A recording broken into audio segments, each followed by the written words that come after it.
Kung sa classroom man niya, sa activity, or di kaya sa classroom, o di kaya sa pagiging class president natin, vice president, sino na sa inyo nakaranas na magiging leader? Sabi po ng teacher namin ng grade 2, everyone can be a leader. Ayan, tama naman na everyone can be a leader. Kaya, kailangan lang malaman natin yung mga gampanan ng isang leader, di ba?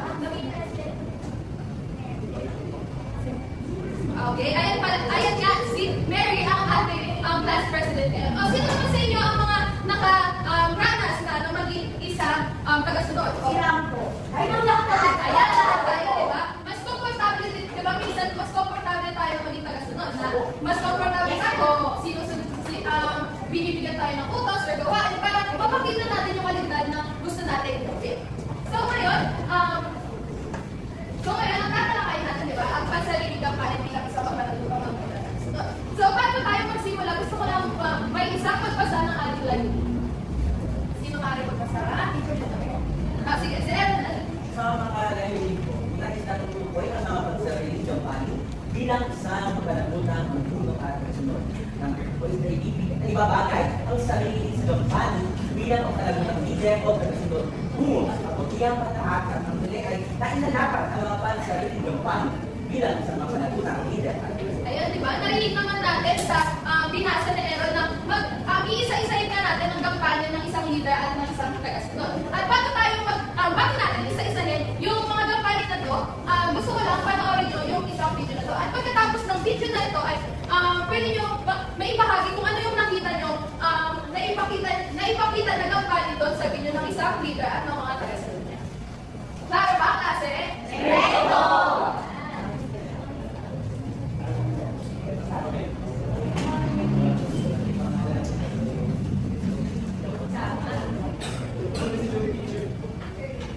Sino ang matutulog? Judy! Isingin natin siya. Si Aaron nag-drawing lang. Makinig ang lahat ha. Okay girls, sabi mo rin may kagutan sa project, so mag-brainstorm mo na lang yan. Ang pag-isip na natin may concept sa lagot natin, at sinusunod para mag-meeting ko na.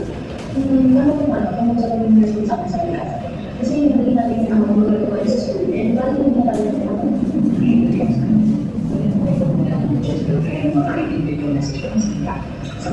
nice idea ko doon. Ang since pareho tayo yung mga gusto, yan ang main goal natin ay i-finalize natin. So, next time. Okay.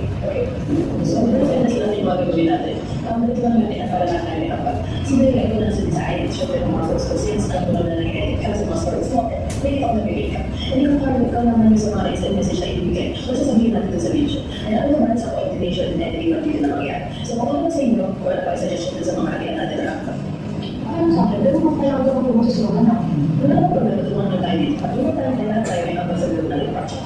Okay, kung ako mag-research na ng focus mga posts na pwedeng magpapita na being responsible din sa sendin ng sabi pero malapos tayo pa. Okay, nandun ka na rin ako kaya may mga nagkakaroon sa ito.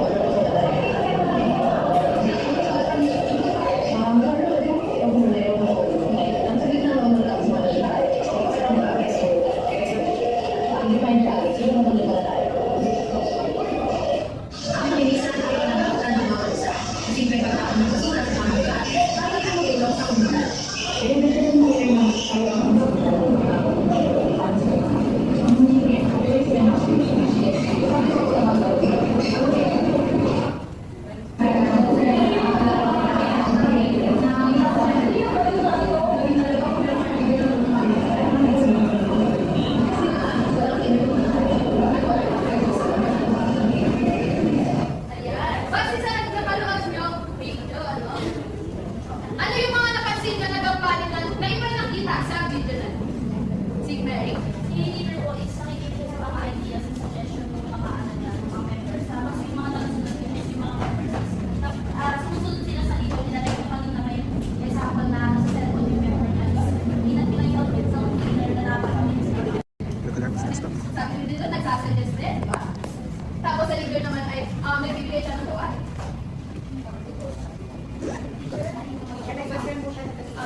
Sige po. Ayun na po guys. Yung video is kinamture siya sa labas kaya nagkaroon ng hindi malinaw na audio. Kaya next time na gagawin ito ni teacher ay napapalinaw nila. Kaya thank you sa iyong suggestion. So, natabay. Guys, okay guys. Diba sabi na nila sa akin, tutunin na kapag gusto sumagot ay magtaas na. Wait lang ako. Ano pa yung isa na gampanin na nakita nyo? Sige, yes, others. Nagbibigay ng puto sa ako. Sige, nag-assign. Nag-assign. Ng task daw.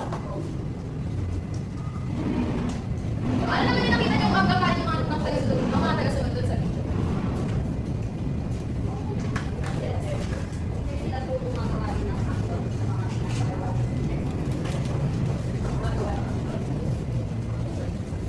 Ayan, yung mga anggapan na nakita nyo sa video ay hindi lang yan sa gampanin ng leader at ng tagasunod. Kaya ngayon, isa-isahin na natin ang mga gampanin ng leader at ng tagasunod. Uunahin natin number. Wait lang po, mamaya po. Mamaya mabibigay si teacher. So, ayan. Diba, ang leader ay dapat, ang una niyang gampanin ay dapat nagbibigay siya ng inspirasyon at mabuting halimbawa sa kanyang mga tagasunod. Diba? Nagbibigay siya ng inspirasyon or yung mga gawain niya, yung mga ginagawa niya or action niya sa isang grupo or sa isang pinamumunuan yung grupo ay dapat nagiging inspirasyon or nagiging nakikipag na mamotivate ang mga tagasunod niya na gawin ito. Kumari na yung class president natin na si Mary, nakikita natin siya na masipag at positibong asal, yung mga tagasunod niya or yung mga kaklase niya ay susundin siya or dadayahan siya. Diba? Wait lang po, pumupuno po lahat ng maayos. Ayan.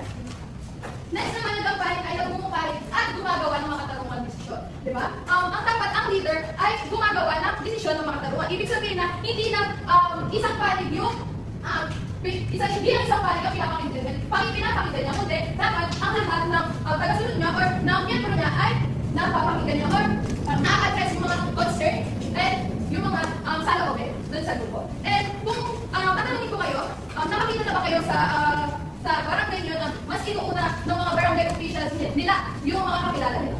Nabigyan ng tulong, bigyan ng actions, diba? Sa tingin niyo ba nagpapakita yun ng pananagutan? Bakit? teacher ko pinakapantay-pantay ko kasi nagsaservice po sila. Kaya po sila pinakaroon ng service sa ako. Para po dun sa bayan ko, as service nila po dun sa mga tao. Dapat pag nag-serve sila, hindi lang po sila nagpili kung sinong tulong pagsaserve nila. Kundi dapat po, kung saan po sila pumili na hindi lang, yung tulong pagsaserve, di ba? Bigyan na natin ng debut clap si Joel. Sige.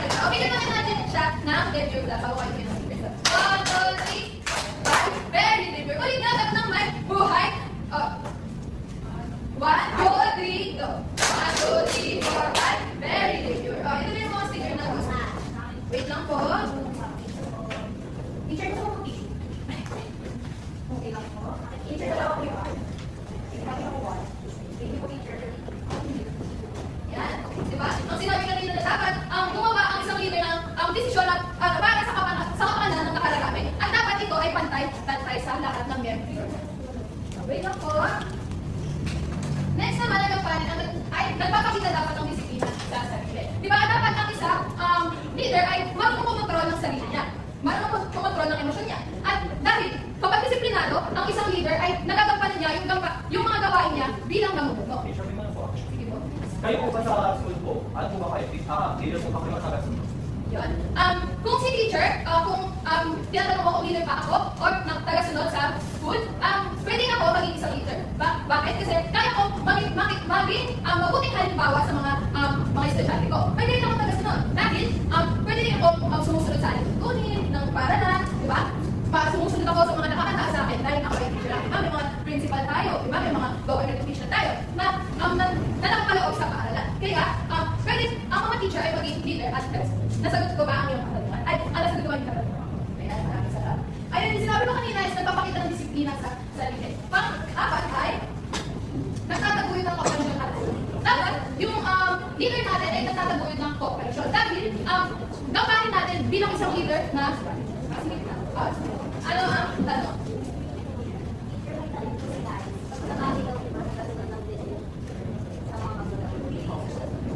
Ulit, ano ba dapat talaga ang magiging leader? Di ba, nagiging tagasunod tayo sa mga magulang natin, pero pwede din tayo maging leader. Nagbibigay tayo ng opinion natin, ng mga katotohanan ng opinion natin para sa ikabubuti ng pamilya natin. Sagot ko lang,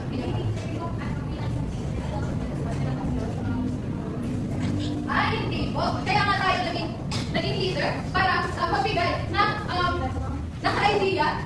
idea or mas nakabubuti ng mga desisyon para sa ating mga estudyante. Na pwede natin sabihin sa kanilang mga magulang. Sagot ko ba yun?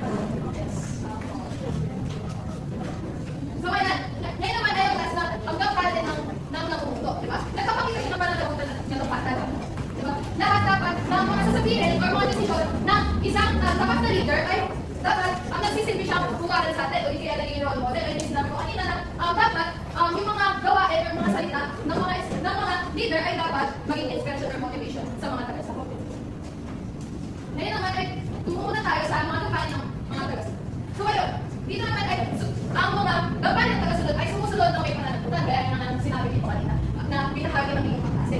Diba? Dapat ang mga sumusunod ay hindi lang dapat oo ng oo, tanggap ng tanggap ng mga gawain. Dapat tinatanggap natin yung mga gawain na to na gagawin natin yung tama at alam natin kung para saan or bakit yung mga gagawin natin sa isang grupo. Dapat yung mga sumusunod tayo ng may pananagutan. Na pananagutan or may malasakit na hindi dapat tayo sumusunod ng dahil takot tayo or takot tayo mapalala. Next naman ay naipagtulungan natin ibagi. Kung ang leader ang tatagawin ng operasyon, dapat tayo mga tagasunod ay nagipagtulungan. Diba? Dapat aktibo tayo tumulong. So, diba dapat aktibo tayo tumutulong para sa ikabubuti ng ating